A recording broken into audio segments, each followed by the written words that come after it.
fools! Let's get the crow's nest with the rifle. Drown through the chaos. Drown of the waves. Drown through the chaos. Come on, kill me! Like you did before! Do it again! Alright then. Do you want to live?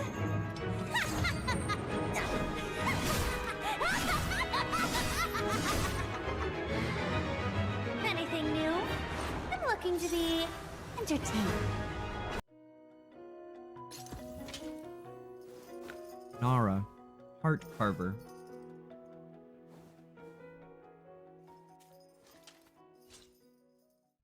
The city known as Rustport may have once had a more conventional name, but if that is in fact the case, it has long been forgotten. A sprawl of ramshackle structures that sway and creak in the salty winds blowing in from the sea. Taverns lean against gambling halls and establishments of ominous repute like crooked teeth. For every baker, there are 2 thieves, and for every blacksmith, 2 pirates. When the sun sets, the woefully few honest citizens bar their doors and secure the latches on windows. It is a rare night indeed that passes in Rustport without a murder, and a rare resident who has not seen the body of a victim by the time they are able to speak. Within this slumtropolis lies a district where not even the city watch will tread after dark. Meyertown. It was here, among sludge-slick alleyways and chittering swarms of rats, that Nara was born and raised. As an infant, her mother abandoned Rustport and the family she had there, unwilling to suffer the place any longer, or see her daughter do the same. Nara's father was deeply in debt to a criminal enterprise, but still managed to keep his daughter fed and sheltered, paying meager installments to the gang without incurring too much physical injury.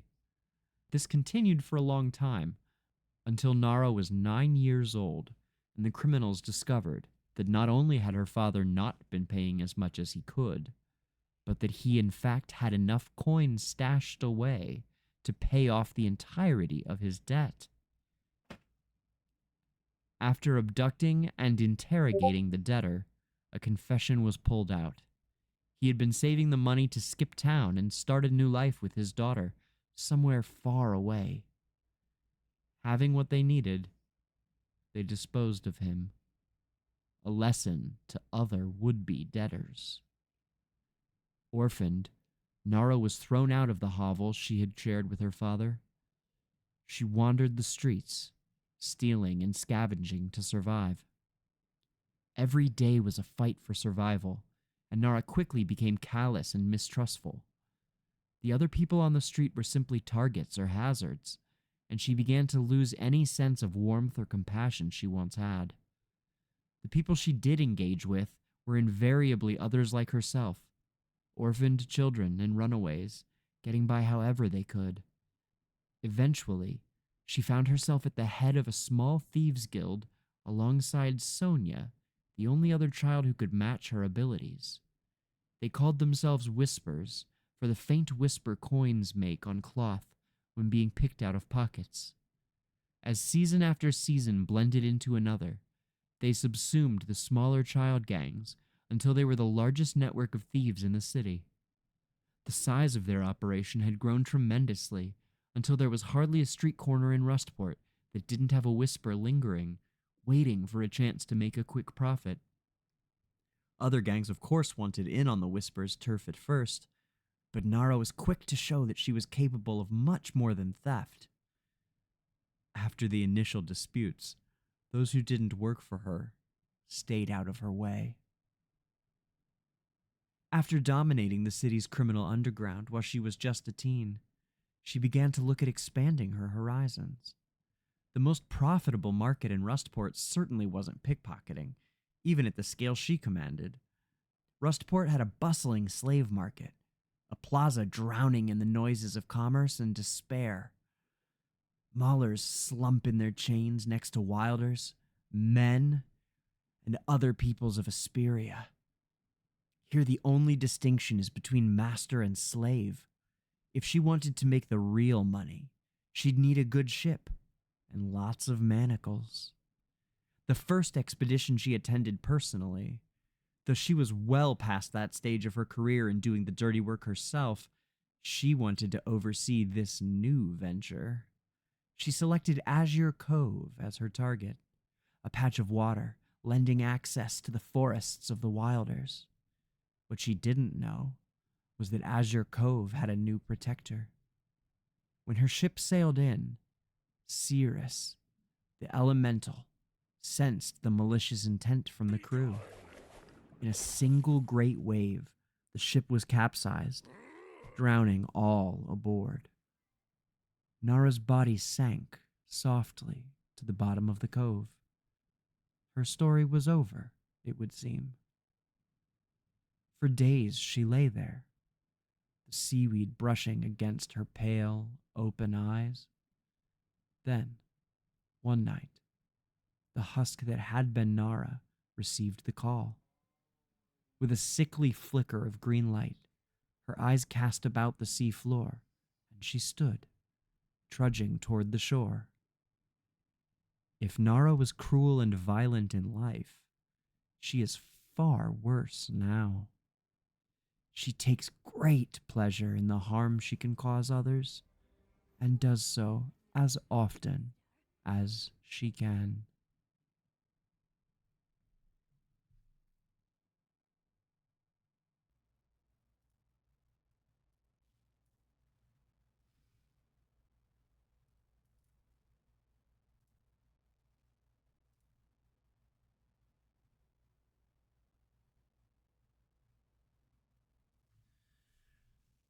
The towering waves overturned the cargo ship from Rustport, causing the hull to flip onto the surface of the sea. The crew cried out in despair as they were swallowed up by the raging waves. Nara tried to grab the broken spar in front of her, but before she could press her body against the mast, she was dragged into the sea by the person next to her, her arms covered in blood. The pain of salt water rushing into her wounds was quickly drowned out by the crashing waves. During the last throes of her consciousness, crimson blood that spread in the sea blinded her eyes, and the pungent seawater poured into her nostrils, suffocating her. The last time she felt such suffocation was when she was a child. Back then, she used to hide with her father in the alleys of Rustport to avoid their creditors. They would bury themselves in piles of garbage, reeking of rotten fish soaked in stale water, the same odor that invaded her nostrils now as the salty seawater threatened to drown her. Nara's memories of her father were filled with hatred. The shameless old man had promised her time and again that he would give her a stable home once he paid off his debts. But his broken promises only brought her endless disappointment. Eventually, even the disappointment faded away, because she no longer held any hope for her father. When her father was killed by his creditors, Nara hid in a garbage heap and struggled to hold her breath. Perhaps she woke up from her suffocating stupor. Everything would have passed. Nara became an orphan, wandering alone in the slums and surviving by stealing.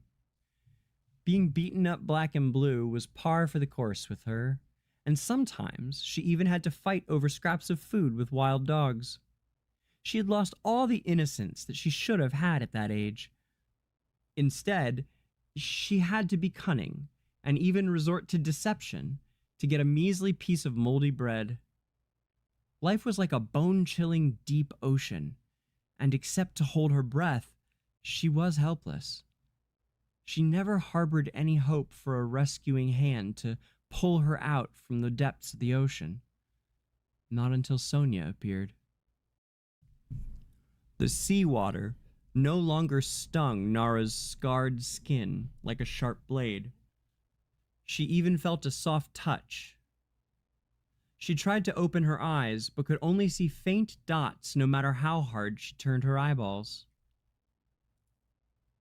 Gradually, the dots took on the familiar shape of Sonja's hand, reaching out to her.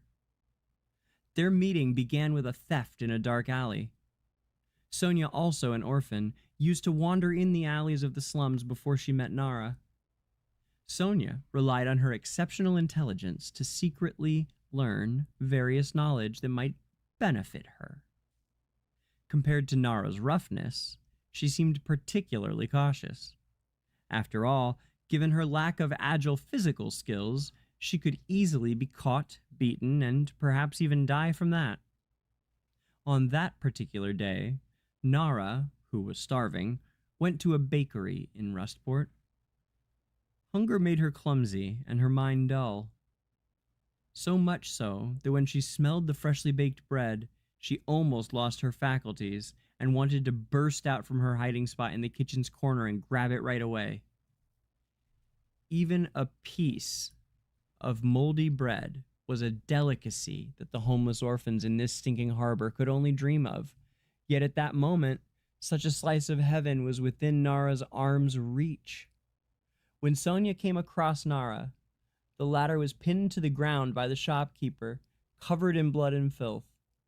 Such was common sight for Sonja, who was even considered using the distraction to swipe something useful from the cupboard. However, when their eyes met, Sonja changed her mind. Nara's gaze was deep and filled with intense resentment and despair, as if she was calling for help while also declaring war on life. Nice writing. See, they don't write like this in Journey. They need to. Carefully, Sonja retrieved an unburnt piece of coal from the stove and used it to ignite the discarded wood planks in the back alley. While the shopkeeper was distracted, the sudden thick smoke frightened the shopkeeper, who abandoned Nara and rushed to put out the fire. Seizing the opportunity, Sonja pulled Nara out of the bakery, taking a few freshly baked loaves of bread on the way out. In this dog-eat-dog world of Rustport, exposing one's weaknesses to others meant putting oneself in danger. Yet Nara had allowed Sonja to witness her most vulnerable state, perhaps hoping that someone would see through her feebleness and offer a helping hand. For so long, Nara had been wandering the dark alleys alone, but now she asked Sonja if she would be willing to join forces and move forward together. She wanted to prove to Sonja that she was more than just the girl who was beaten and covered in mud, and show that nimbleness and agility that had kept her alive for so long. Their bond began on the day they met, and from then on, they established the Whispers together, building a sanctuary for Nara's soul. As long as she could return to Sonja's side, there would always be warm hands waiting to soothe her icy soul. Yet, as the spark of life within her dwindled, Nara realized that she was still a helpless victim of fate, unable to grasp the hand that was reaching out to her. Nara no longer felt any pain, and the last glimmer of light in her eyes faded away. In fact, she knew from the beginning that everything up until now was just a dying dream. Nothing more than an illusion. Before their latest voyage, Nara and Sonja had a fierce argument. Nara had angrily stormed out of the room, leaving Sonja behind. It was their last conversation, which yet ended in an argument. Nara could not understand Sonja's hypocritical kindness.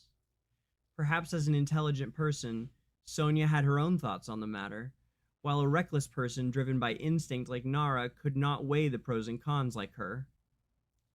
Nara had always relied on Sonja, believing that it was her friend's plans and decisions that had neutralized numerous threats to the Whispers. Only this time, Sonja made a decision that went against Nara's beliefs. Sonja often warned Nara not to be satisfied with the status quo, as they had already sacrificed too much for their cause. Nara's injuries, Sonja's sleepless nights, they were all for the sake of protecting those they wanted to keep safe. And yet, they had been given tyrannical and cruel labels by the very people they were trying to help. Nara knew that the argument over how to deal with the traitors was just a reflection of the Whisper's plight. But if she could become stronger and prevent the traitors from doing anything that would harm the Whispers, maybe she could bring everything back on track. As she sank into the cold abyss, the darkness consumed Nara's vision, leaving her with no chance for regret. The ocean currents pulled her deeper and deeper until she reached the ocean floor. In her final moments, she realized that none of it mattered anymore. The survival of the Whispers, or punishing the traitors, they were all irrelevant now. All she wanted was to return to Rustport, to the Whispers, and to Sonja's side, where those warm hands could once again comfort her icy soul. O slumbering assassin, thou whose nature shine not from killing or plundering, shall be reborn. Serve me, and I will grant thee immortality. After what felt like an eternity, a low whisper echoing through the deep sea stirred Nara's dormant, icy soul. She was surrounded by a hollow darkness, submerged in the depths for what felt like ages, until the voice infused her with a power that lifted her above the waves. Penetrating dim light shafts came into her line of sight, and she caught a glimpse of her brightness once again. However, this light was tainted with the color of decay, just like her own rotten body. Her longing to return home had led her to hear the call from the abyss. Despite knowing that the voice must have malicious designs, she did not hesitate to say yes. For even after spending dozens of days and nights at the bottom of the sea as a corpse, which had left her memories on the verge of shattering, she still remembered that there was someone waiting for her to return to a place called Rustport. As for the cost, that was never a consideration. Nara would gladly give all that she had. Go back. Return to the place where you belong, and embrace the pleasure that death brings you.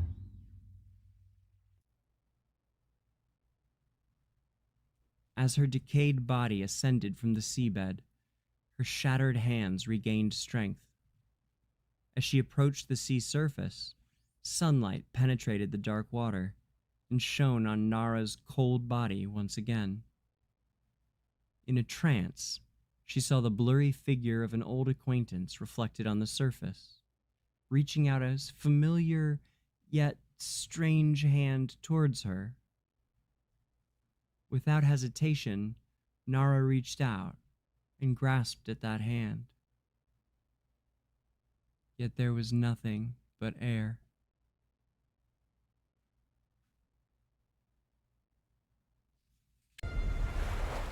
Now you'll never forget me.